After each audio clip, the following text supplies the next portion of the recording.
Our next presentation is going to be done by Matt Court. Matt Court is a registered professional geologist in the state of Texas. Matt is extensively experienced in source water assessment and protection, revised total coliform rule, RTCR, and groundwater rule, GWR programs. Matt received his Bachelor of Science in Geological Sciences from the University of Texas at Austin in 1998. Following graduation, Matt began his career with the TCEQ and is currently a member of the Drinking Water Assessment Team of the Drinking Water Standards Section. Please welcome Matt Court. Thank you. Thanks everybody for being here at the end of the day and end of the conference. Appreciate y'all sticking around. And I don't know if y'all caught the commissioner's opening remarks yesterday, but wanted to kind of piggyback on something that he hit on was, we're all in this together. We're a big team, and, our goal is to protect public health by providing safe drinking water. And, that's the way I see it. I'm just here to assist you through these regulations. And, I know you don't like getting notice violation letters and things like that, but if you ever get one of those, just let us know and we can, look at the issue and try to see what happened and see what we need to do going forward. So again, I'm just here to assist you guys with the regulations. So thank y'all for being here. Y'all do the real work out there, and y'all make all these rules happen, and really are the rock stars out there providing the safe drinking water. So thank y'all.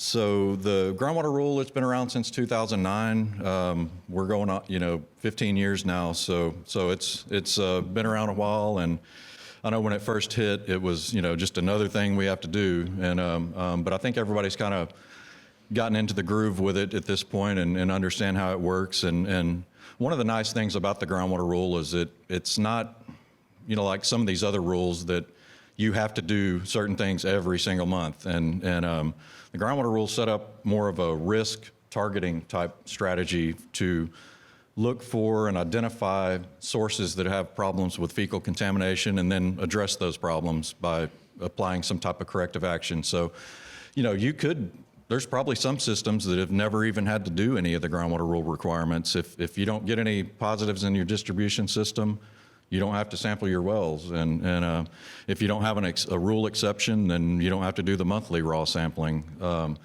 But, if you do get a positive in distribution, you got to do the triggered source monitoring. So that makes up probably 80% of the issues that we see. So,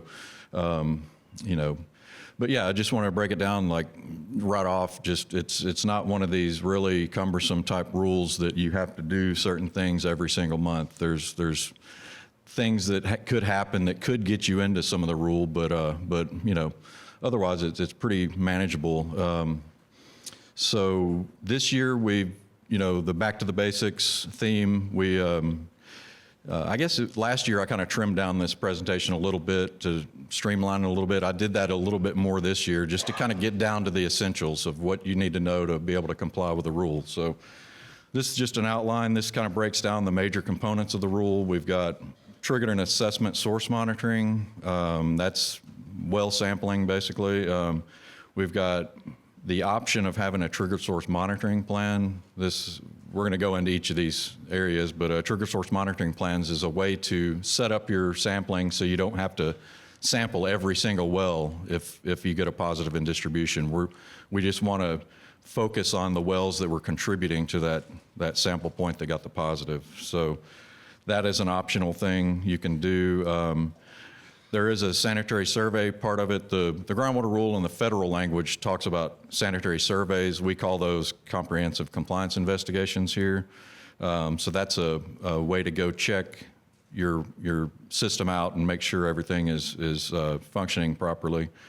Then we've got, if you have any issues, there is a handful of corrective actions that we could apply. And then another optional thing, which could be a corrective action if you have fecal contamination, is concentration time studies or for 4-log treatment.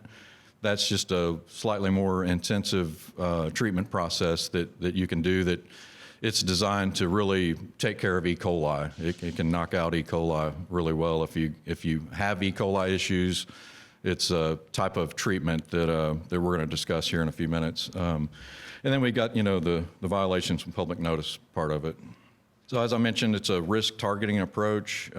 This is accomplished by periodic sanitary surveys, or CCIs. That's every 3 years for community systems, every 5 for non-community systems. And what the goal there from the perspective of the groundwater rule is to identify significant deficiencies. That's basically anything in your system that could allow the introduction of contaminants into the system. And then we got triggered and assessment source monitoring. Triggered monitoring it's not a monthly thing. The assessment source monitoring is a monthly sampling that you may have to do as a corrective action or as a condition of a rule exception. And we've got some corrective action. We'll go over those options here a little bit later. First, we're going to hit on raw well sample preparation. It's just like RTCR. Make sure you've got a good standard operating procedure for collecting samples. The groundwater rule does require you to put your wells on your sample siting plan for RTCR. So sample siting plan is going to have a list of distribution sites that you collect samples from, and it's also going to list your wells that you would sample. And then the raw well sampling is triggered source monitoring. That is the event-based sampling, which is determined by positives in your distribution system. If you get a total coliform positive on a routine sample and distribution for RTCR, then you've got to go back and sample the wells that contributed to that site. The RTCR is set up with a repeat sampling designed to bracket that positive site and determine if it's a sample site issue or a system-wide issue. And then we also want to go back to the wells and make sure there's no source issues. Assessment source monitoring, probably 90% of those are the result of conditions of a rule exception. If you have to get a subchapter D exception based on your facilities or your any kind of plan review type issues that you can't meet, say a sanitary control easement, you're not able to get secure the signatures from all the adjacent landowners, then you might have to get a rule exception for that. And if you're a groundwater system, then you would have to do monthly raw sampling to meet that exception. Special sampling we have on here is this just special samples, as you know, would exempt you from any kind of compliance issues with that sample. So it's a good way to utilize check samples, diagnostic samples, and rescinding a boil water notice, things like that. So special sampling is non-compliant samples. You do have to use special samples to rescind a boil water notice, but it's not linked to a rule like the groundwater rule. So that is a basic outline of the raw sampling. Again, with well sampling, we've got raw is before your chlorinator. It's straight out of the well. You've got to have a sample tap at the well to be able to accomplish that. I've ran into a few systems that weren't able to, they didn't have a sample tap on the well. And, there is a subchapter D requirement for a sample tap on the well. So, that has led in a couple of cases of systems hiring a plumber to come out and install that sample tap so they can collect an appropriate raw sample. I already mentioned the ASM sampling is for rule exceptions. Triggered sampling is based on the distribution positives. And this is the rule citation that requires that sample tap, the 29041C3M. And then also that MRF, the microbial reporting form, got to be able to fill that out properly. And we'll discuss that more. But basically, you're going to check raw on the sample type, put in that source code, which is a G, your water system number, and then an A, B, C, whatever the well is identified as. So, and then one thing I wanted to mention too on that is a lot of people think, okay, this is a raw sample, there's not going to be any disinfectant in it. And that should be true, but we need to still measure that in the field to confirm that it's zero residual there and record that on the sample form. That's important. I'm noting that because it won't be a valid sample if you leave it blank, basically. So that covers the well sampling. More on raw source monitoring. Yeah, make sure you got good standardized practices for collecting the samples. sample siting plan, and then sample site location should be done at the wellhead. So that's more of this kind of a review of what we talked about. So we get into assessment source monitoring, and this is the monthly sampling that's usually linked to a rule exception. One of the things they require when you get a rule exception is if you're a groundwater system, you have wells that, all right, we're going to give you this exception. You can't meet certain rules, in subchapter D. So we're going to let you use the well, but you've got to collect a raw sample every month just to make sure, that well is okay. A lot of times the exceptions could be based on well construction. You may have, very low amount of annular cement. It may only be 5 or 10 feet of annular cement if it's a converted irrigation well or something like that. So in those cases, that well is pretty vulnerable of not being cemented all the way down to the water bearing zone. So since it's vulnerable, we want to collect samples and monitor that and make sure we catch things, any kind of contamination issues that come up. The triggered source monitoring has to be done within 24 hours. It's just like the repeat sampling under RTCR. You have 24 hours from your notification. And then we've got this into the rule that if you're a small system, like a single well system, under 1,000 population, you can use say you have a triggered event and you collect your well sample, and you also have a monthly requirement to sample for a rule exception, the ASM sample. We can allow smaller systems to be able to just use those as a dual purpose sample, so you can meet the triggered source and the assessment source monitoring with that sample. So triggered source monitoring, this is really the bulk of the rule, requires you to collect a raw well sample from each well that was in use at the time of that distribution positive. And it's a way to correlate source issues with the distribution issues. If you get a positive out in distribution, you do your repeats, they're all good, but then you get a positive well sample, then that's pointing to the possible problem with your source. So that's really why the groundwater rule came about, is the source was kind of being left out of the whole process. That's part of the equation, and before the revised total coliform rule in the old TCR days, they were just concerned about bracketing that positive site and making sure it's not system-wide issue. But now, we're going back to the source just to make sure the source is okay. Got a note here on using alternative raw sampling locations. There's a couple of systems that are set up where they've got raw water from multiple wells flowing into a storage tank. That storage tank is just holding that water, and then it gets chlorinated down the line in the plant. We've allowed some systems to go, if you've got a triggered event, just to go sample that tank. Say you've got 10 wells running into that tank. You can go check a sample at that common header, we call it, and collect a sample there. If it's negative, no problem. But if it's positive, then you're going to have to go back and sample all the wells and try to pinpoint where it came from. So, it's good if it's negative out of the tank, but if it's positive, you're still going to have to go back and collect them at the wells. So that doesn't happen much. I mean, we have seen it come up a couple times. But trigger source monitoring applicability, that applies to all groundwater sources that do not provide 4-log treatment.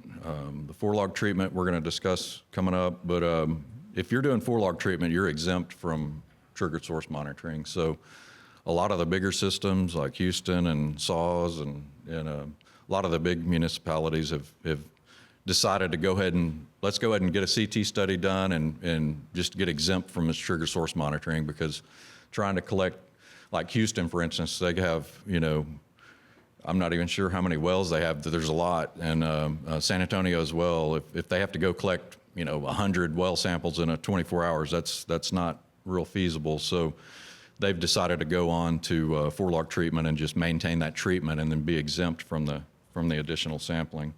If you have a trigger source monitoring plan, like I said, that'll reduce how many samples you have to take, basically, from your raw wells. This is a big one here.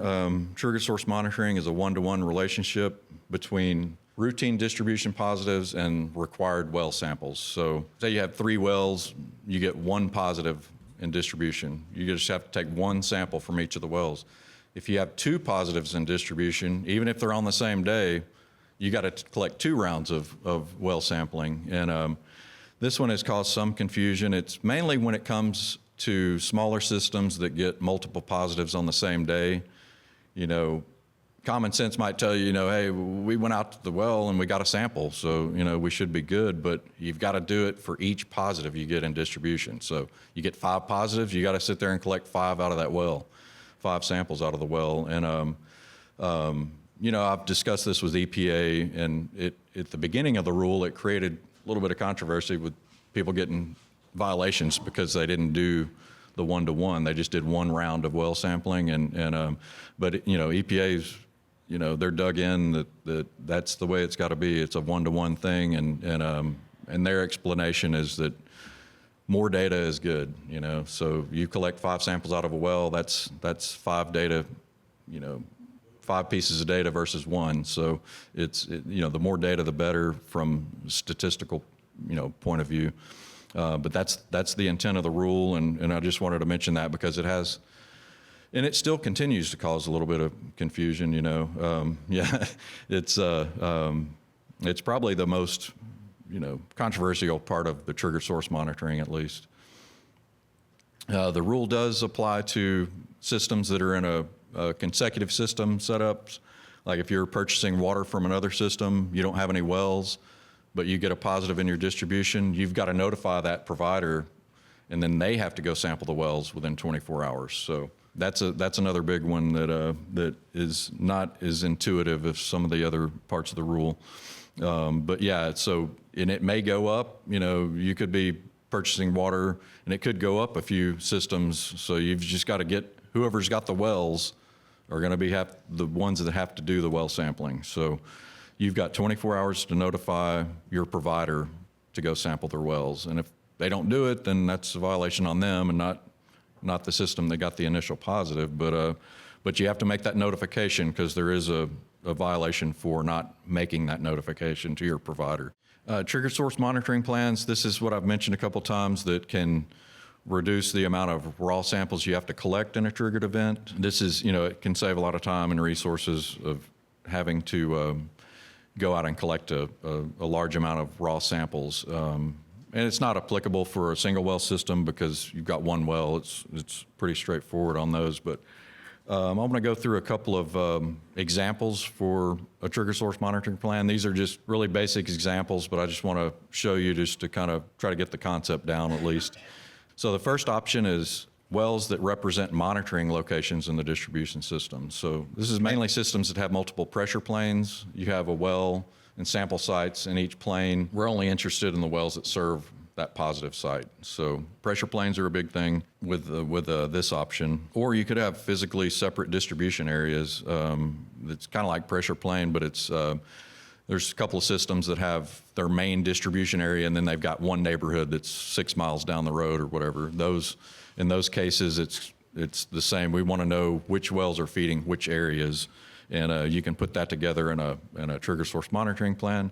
This one shows you 2 pressure planes with a valve in between. You get a positive up in the north plane, and each plane has 3 wells. If you've got a trigger source monitoring plan that's been approved, in this situation, instead of having to do 6 well samples, you're only having to do 3 if you've got that outlined in your plan, which, 50% reduction is good and saves a lot of time in the field. So I would encourage anybody that has these options that are coming up, and you got multiple wells, just let me know, and we can talk about a triggered plan.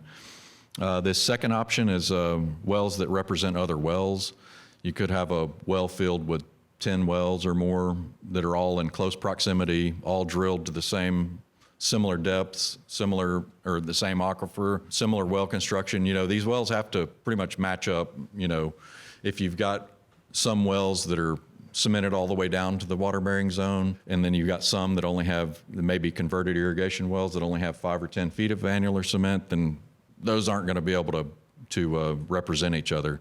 But, pretty fair and reasonable on how we evaluate these. If you've got wells that are pretty similar, pretty close to each other, then we usually will allow you to use representative monitoring. This is an example of the well field option here. You've got 3 well fields, and the red dots are all the representative wells for each well field. So in this case, the system has 9 wells, but they're only going to have to do 3 well samples in a triggered event. So it's a really good option for systems with multiple wells. And you can do a combination triggered plan. You can use option 1 and 2 and kind of combine those into a plan where you've got multiple pressure planes and you've got multiple well fields. And we, like this example, we've got a positive up in the north plane. You're only having to do 1 out of 6 this time because the red sample, or the red well up in the top is representative of the other 2. And then, so 6 wells total, you're only doing 1 sample. So, and if you have situations like this and you know, you get positives in your distribution occasionally, it might be a good option for you. And this is the sanitary survey part of it, or CCIs. From the region standpoint, they have their whole checklist that they deal with. And the groundwater rule came along and said, okay, we want to do these sanitary surveys for the groundwater rule, but we want to really focus on these 8 elements. And it basically covers the entire distribution system. If you've got anything in any of these areas that could allow bacteriological contamination into your system, then the region inspector will cite that. And they'll say, okay, this is something that looks like a significant deficiency under the groundwater rule. Then in that case, then you're going to have 120 days to implement some type of corrective action to deal with that significant deficiency. We don't really have a lot of these. We only get a handful of these a year that we have issues with, but it is important. You know, you get into this, it's more than like the monitoring violations are 1 point on your enforcement score, and if you get a violation on a significant deficiency, it's like a 5-pointer. So it doesn't happen as much, but the violation is a little more weighted. So corrective action, this is when you either have a trigger source or assessment source sample that is E. coli positive, or you get a significant deficiency in your CCI. I put the definition here to significant deficiency. This is from our rules. It's SDs cause or have the potential to cause the introduction of contamination into water delivered to customers. It could be, and then it goes on to list basically those 8 elements that we looked at in the bullets before. So that's your definition for significant deficiency. And then we're going to apply one of these corrective actions when we have either E. coli positive or a significant deficiency. You know, we've got correct all significant deficiencies, provide alternate source of water, eliminate the source of contamination, provide 4-log treatment. I've talked about that a couple times. That one's a good one because it can exempt you from the trigger source monitoring, and it's a good treatment process, but it does require some monitoring that you'd have to deal with as far as filling out monthly operating reports. And then another one is you got to disinfect the well, or do monthly assessment source monitoring. Usually, like, say you're going along and you've never had an E. coli positive, and all of a sudden you get an E. coli in your well. We're usually going to say, okay, take the well offline and disinfect the well, and we'll see if that takes care of it. And that's something that's fairly, compared to some of these others, it's relatively easy to accomplish, and a lot of times takes care of the issue. You know, a lot of times these wells just get maybe a periodic E. coli positive, but it's not a continued issue. This is good for those types of things. You can just knock it out and move on.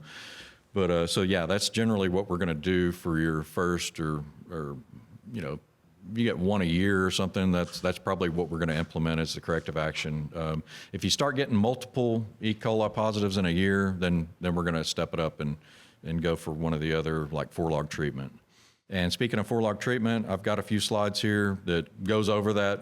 Basically, it's 99.99% inactivation of viruses. That is handled through disinfection. It's primarily free chlorine. That's the best way to accomplish 4-log. It's possible to get it with chloramines, but that's not as strong as a disinfectant, and it requires a lot more storage to be able to accomplish that. And ozone, chlorine dioxide, there's a couple others there, but it's, the vast majority of systems that do 4-log, as far as groundwater systems, do free chlorine. And, I just want to reemphasize, 4-log treatment is not required of everybody. It's only as a corrective action, or if you just want to do it to be exempt from the triggered source monitoring.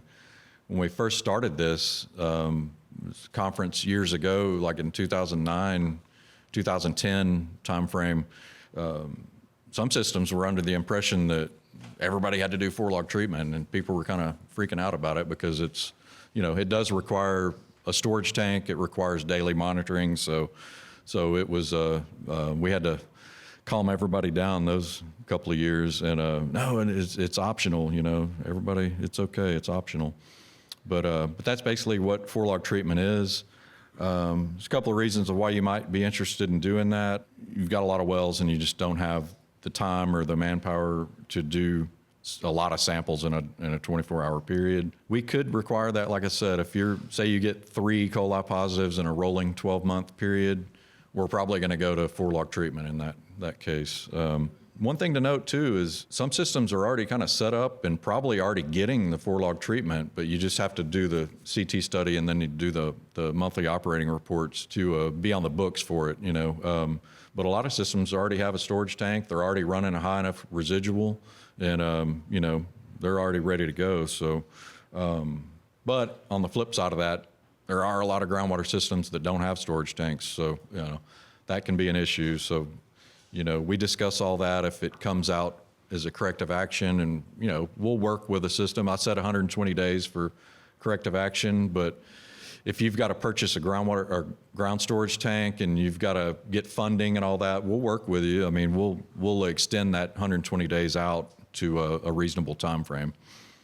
Okay, so to apply for 4-log treatment, you're going to have to basically just a cover letter that you want to do 4-log treatment on which wells that we kind of evaluate it per well.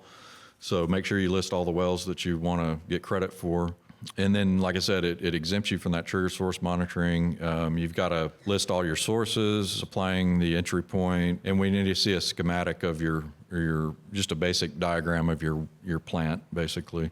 This is the groundwater CT template. It's set up to where all you have to do is fill in the yellow boxes. You've got total capacity from all the tanks, and then you've got your GPMs of your surface pumps, how fast the water's moving, and then how much water you're running through there. And then the other fields will get filled in once you fill in those yellow boxes, and then it's going to spit out at the bottom a minimum specified residual, which is going to tell you what you have to maintain your chlorine residual. It's got to be at or above that minimum specified residual to be able to get credit for 4-log. The approvals, right now they're going through the corrosion control and disinfection protocol team, and I've just learned this week that team is going to be absorbed into the other 2 teams of that section, the plan review team and the TROT team. So corrosion control is going to go away, and those duties are going to be absorbed by TROT, is going to do the CT studies. And TROT historically has done those CT studies, and so yeah, it's going to just go back to that. So, I've got this, but I just learned like yesterday and today that's going to change in the upcoming months. And so next year when we do this, I'll have the specific, team and contact for that. So once that gets approved, then you just have to start, monitoring that on a daily basis. And there is a population threshold for the type of monitoring that you have to do.